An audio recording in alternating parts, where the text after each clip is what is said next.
What is going on, Investor Thrive Nation? This is the Payneless Wholesaling Podcast, where I bring in experts in the real estate industry to tell us how they got to where they're at right now. And so you can avoid the pitfalls, the pain of investing and trying to figure things out all on your own. That's why I got Noel on here today. He's done many deals. Noel, tell us a little bit about yourself and your experience in real estate. Just a quick wrap up, and then we'll dive a little bit deeper into it.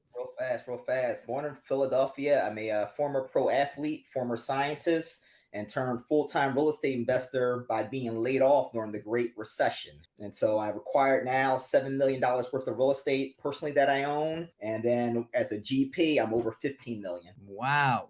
I mean, you're looking pretty jacked over there. Or do you still do workout and do it? At a young 42 years old, I still work out every day, 5 a.m. I get started, 5 a.m. and get it done. What do you do? Like, what does the workout look like? It depends, man. So some days I'm doing yoga. Other days I'm in the pool, open water swims. I'm a big Muay Thai and Jiu-Jitsu guy. Bro, let's go. I do some CrossFitting, So yeah, I love to stay active. And I think Jiu-Jitsu is really my thing because it makes you think. It's conceptual thinking. And when you're in real estate, to do deals sometimes, especially at the climate right now, you need to be able to think while you're being a chokehold. That's really how it was. I was one of those people, if you've seen Silicon Valley Bank or First Republic, I had my money with First Republic that just got bought out by JP Morgan. And I was doing refis with them. So imagine being in a chokehold, like you don't know where your money's going. You don't know what you're going to do with your building. And I was like, all right, you got to relax and flow. So I love jiu-jitsu, how it makes you think and not have to panic when you go through this type of, economic environment right now. Dude, me and you are one of the same. I'm into jiu-jitsu too. I freaking love it, bro. It's like my favorite thing. I wake up at like 5. You should always try it out or just do it. Yeah, bro. 5:30. I'm just rolling, bro. Cranking on people, getting cranked on. That's just. Are you gi or no gi? No gi. I don't like it.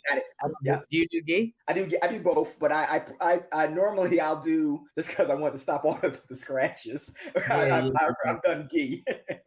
Yeah. So I wear the rash guard and all that, but I just went to a black belt ceremony. I'm not a black belt. I've just been doing it for a little bit. But I went to a black belt ceremony on Saturday, and it was fun because I got to see like the guy get the black belt. We rolled with him. Have you been doing it for a while? Yeah, I've been. I got introduced to jiu-jitsu and Muay Thai around 2012. Oh, wow. 2012, 2013, and I'm a high shrink person. So jiu-jitsu, it doesn't matter how big you are, strong you are, it's technique and flow. It's like human chess. And so you have to flow like water. So it really helps me relax because it's not brute strength of, getting somebody to do, sometimes you can impose your will if you're shooting, but most of the time it's, technique, finesse, trying to predict where someone's going to go.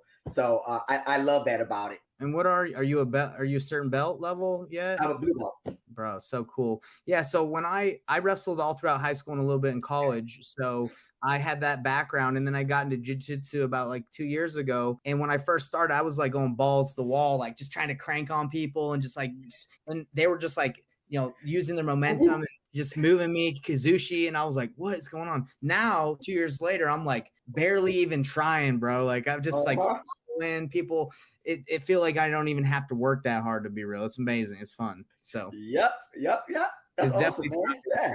That's cool, man. And about the yoga, just curious, do you do hot yoga? Hot yoga on Sundays, because normally that's like my active recovery day. So hot yoga there, but I actually got into the yoga because I wanted to get more flexible. I'm not a big stretching guy. So like I said, I do a lot of activity. I'm like, I need to incorporate this. So I kind of relate that to when you're in real estate, kind of like continuing your education, like what books are you reading? Who are you learning from? I use LinkedIn as like my personal like Rolodex of investors. Like if I see an investor and I'm like, oh, he's doing something that I would like to do.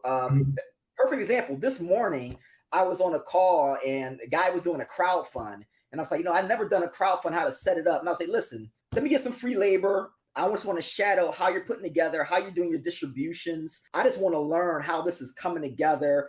he's buying like 195 units all through like St. Louis, and they're going to crowdfund it. And I was like, I want to learn. So, and I met that guy through LinkedIn, and most people are willing to share long as you're respectful of their time. You come in letting them know what your need is, what you can provide. And, that time I never had an issue with someone telling me like, scram off, or, hey, give me $50,000, for this, for my time. I never had that. Like, That's amazing. Yeah. And do you have a podcast as well, by the way? No, I don't have a podcast. No. So that's like actually to share information. Yeah. And that's one thing just I found is like usually having a podcast enables you to bring other people as well to like share their wealth of knowledge as well. So it sounds like you do it. I kind of use the platform of the podcast to bring people on that I want to learn from. So that's cool, man. I love it. I wanted to ask you about your being an athlete. What did you do as an athlete? I was track and field. So I was 2008 Games, Beijing. I did end up going to the 2008 Beijing Games, but as a guide runner. So it's a good story about this as well. I like to always talk about this. 4 years of training, and it was over in 10 seconds. Oh, man. 4 years of training, and it's over in 10 seconds. And I'm like, shit, I trained actually, it's probably longer than that, but you're really kind of gearing and going. But yeah. It's now like, all right, what do you do now? And then I was, United States Olympic Committee had reached out and said, hey, would you like the guide run for somebody that's blind? And so we're tethered together, and I'm his mirror image. And when I say that's one of the most fulfilling things that I've ever done in my life, besides, teaching people now, just because I got to let him live out his dream. And, I really correlate that now to, what I do for folks, because I always give like free education, and I'm always giving out like my templates, underwriting. I just want to help people, achieve their goals, and I always tell people to be very granular on your goals. Most people say like, what do you want to be? Like, I want $1 million. Like, do you really, is that this kind of arbitrary number? Or have you broken down what do you need for your financial independence and financial vitality, and then financial freedom, which are totally different things, and once you actually set that out and actually set a course on that, you're like, well, damn, I can vacation where, like, how many times I want a vacation per year, drive the car I want to drive if I'm just very granular and organized on what my number is, and then I can know how many properties I need to acquire. Did you learn that after sports, or did sports help you learn that skill set of setting goals? Sports helped me, set the goals, and sports also was with failure, learning how to lose. I encourage everybody, I'm not a participation trophy or ribbon guy. I was actually really hard. I'm hard on my nephew. My nephew stayed with me for the summer. He's 15, and, I teach him about real estate, and he has his first summer job and how his money, but you need to learn how to fail to succeed. You need to, because in this game, you take losses. You shouldn't be taking the same losses over and over again. That means that's a problem in your core systems or your methodologies or your processes if you have the same mistakes happening. But there's going to be loss. It's inevitable. It's like Murphy's Law. There's going to be some, especially if you're doing enough volume and you're doing enough things, like there's certain things that you can't predict, whether it's being laid off, whether it's being COVID, whether it's being banks going under, you're going to take some losses, in this game right now. And it's how you push through, and I always say, like, my first property took me almost 28 months. I went door to door knocking. This is, door to door knocking on folks' doors, asking them, for a property. Back then real estate was less sexy because this is 2009 I'm talking about. So market just crashed. It's not, real estate wasn't as sexy as it is right now, where you had, most people were running for the hills, and I'm up here reading up on it, and I'm going door to door, asking people, can I buy your house? Right. I learned a lesson in that too, was empathy, because I was finding these properties through sheriff sales, which are tax and foreclosure. And what I learned is, like, no man or woman wants to lose their house because they couldn't pay their taxes or their mortgage. It was a rough time around that 2009, and when a lot of people were getting laid off during that recession. And I learned a lot of empathy, and I learned again to help people first. So it stopped being sell me your house, or they want to take it. It came to me like, how can I help you? Yes. How can I help you first? How can we partner? Number second. you can either, sell it to me, or we just depart as, mutual acquaintances. Because I never talk business at the door. I would invite them out to like coffee or lunch, at least you're getting something out of that. And then if not, all right, but I said my piece and tried to help. Yeah, that's amazing. I came from the door-to-door industry before real estate. I knocked doors for 6 years for satellite TV, had some teams, like grew up. So I know what you're talking about, man. Door-to-door, it's a grind. I have some stories, hoses getting turned on me. I had some people put pistols out on me, dogs. And I'm like, oh, it is rough. And I was probably going on a bad day because I was going on Sundays. But I targeted Sundays, and most people are, home during the afternoon during Sundays or post church if they did that. So I target Sundays because I felt like that was still the high volume chance that someone would be home. And so that's why I did it. But that's also the time where people don't really want to be bothered. Yeah. So it's a risk versus reward situation. So I'm curious about you're talking about failure is the way to success, right? You learn from your mistakes. So what would you say for the people who like don't want to fail? Like they want to learn everything before they take action. They want to watch videos. They want to like learn stuff before they even do anything. Because that happens a lot. Yeah, I call it analysis by paralysis. Right. You gotta shoot your shot, man. Like you can't hold the ball and be on the sideline. If you want to play it safe, you got to get in the bubble. And you'll have a safe, mundane life. But if you want a life of, adventure and excitement, there's going to be some risk in that. You have to. Tony Robbins has a quote, but it's actually from Eleanor Roosevelt, is that if you want to take the island, you burn the boats. He uses that a lot, but it's Eleanor Roosevelt's quote, whatever. But it's so true. You have to put it out there. Yeah. And I think there's a quote that I like. It's like, if something can't change, it can't progress, right? Like if you're going to get into something that's like stagnant or you can't improve, like you might as well not spend your time on it, right? Because in business, you're always changing. It's the ever-changing game. Always, man. It's always, and you want the ball at the end, it's, winners win. And I like to make key decisions, so I sometimes I do like that little bit of pressure on me to perform. I always say like every day is like game 7 for me. And I try to approach it that way all the time because you get comfortable. I've been, full-time investing and technically financially free since 2015, 16. And you get comfortable. And when you want to challenge yourself out of your comfort level, that's where you're trying to go to a different peak. And that's where I'm trying to get into a different tax bracket. I'm trying to buy something different. And it's very challenging. And I love that shit. Excuse me. I mean to curse, but I love it. Yeah. I love it. I agree. I'm definitely getting beat up right now in the, I'm doing well in the commercial real estate, but I'm getting lumped up. I won some rounds, but, I would say they're winning the fight right now, but it's not over. Right.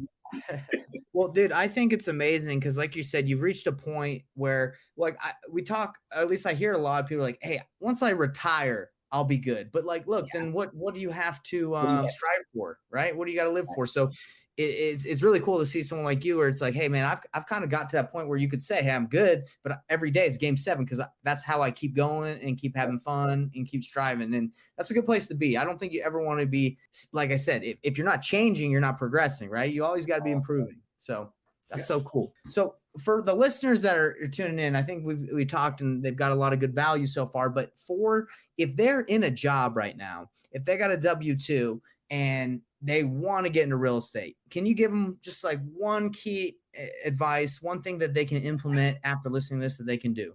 Oh, one thing. It's not one thing, but I take this topic very serious because everybody's on social media. I see Instagram people bashing people for W-2s, and I'm just like, go somewhere with that. Your W-2 job technically is your first partner. You think that is your first partner, as acquiring a property. If I was a W-2 person, I would be looking to say, guess what? What type of property would I like?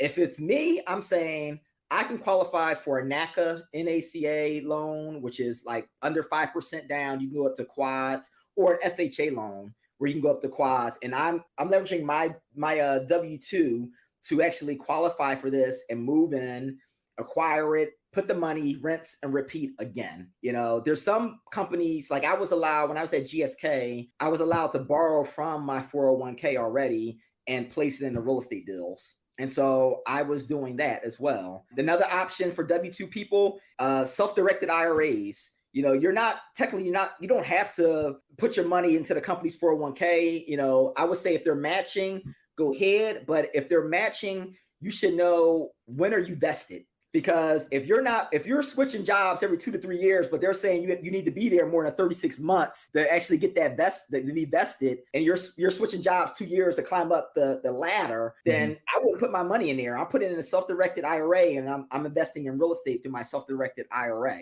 At least I have power of knowing where it's going. Yeah, I think a lot of people, like you're saying, they poo-poo or they talk bad about W-2s when W-2s aren't bad. They, like you said, they're your first partner. They can get you a lot of deals. So I just think maybe it's a lot of people are told, like, hey, get rid of that job and get into real estate. Hey, many people do both. They leverage both. And do it for you. Like I always tell people, remember, there's a lot of great marketers out there, but you need to follow the people who are actually doing real estate and operate in real estate, because they're great marketers. I see it all the time. Like, man, that's amazing. you know, can you operate in real estate? I love it. Well, hey, Noel, I've had a great time chatting with you. How, if my listeners, as they've been listening, if they're like, man, I really want to learn more from this guy, I want to dive in deeper in what he's got to say, how can they reach you? What can you do for them so, they can reach out and learn more? Yeah. I'm available at Noel, Noel, at crowncapitalcorp.com. That's my email address. If you're on Instagram, my Instagram handle is the Christian sex symbol. So yes, there is a little irony around that. I love it because I don't take life too serious. So Christian sex symbol is my handle on Instagram. Well, you got we got pictures of your shirt off in there or what? No. It's actually all real estate stuff. But it's a parody because I was born and raised Catholic, so I always kind of I have a sense of humor. So that's funny. I like it. But yeah, it's all real estate stuff on there. So Christian sex symbol, and then you got the crown. You got your email, and those are the two best ways to reach out. Yep, correct. Awesome. Well, pleasure having you on here, man. I've learned a lot. And I can feel your energy that like you're excited every day, even though sometimes you take the licks, you're like, hey, let's freaking keep going. But one last thing I had to ask, when you said 4 years of training over in 10 seconds, what did you mean by over in 10 seconds? It was 100 meters. So I was a 100-meter runner. And, that year, I think the slowest time to make it was like 10:05, so I didn't run fast enough. So I was still in 10 seconds, but it was over. So you were referring in the fact that like to get to the certain meet you wanted to go to, you didn't qualify. Is that what you're saying? Correct. Man, that is tough. And there's another lesson real quick in that. My dad and my stepmom was like, well, what are you going to do now? You didn't make the Olympics. What are you going to do now? That's how I ended up in GSK. And you can't let someone else's fears impede your mindset. And I was the last time I let somebody do that, because I let their fears that they were putting on me impact what I was going to do. I was 26 years old. I still was young. I still had enough time to try out for the 2012 games. But it was their own fear for like me and the love for me that they were like, you need to go work. You need, use your degree, whatever. Because I have a degree in biology and a master's in biochemical engineering. You need to go do it. Don't let nobody's fear impact what you want to do. That's if I can leave you with anything, like, please don't. That's a good way to end it, man. Thank you so much. Reach out to Noel. You want to learn more? Peace out, everybody.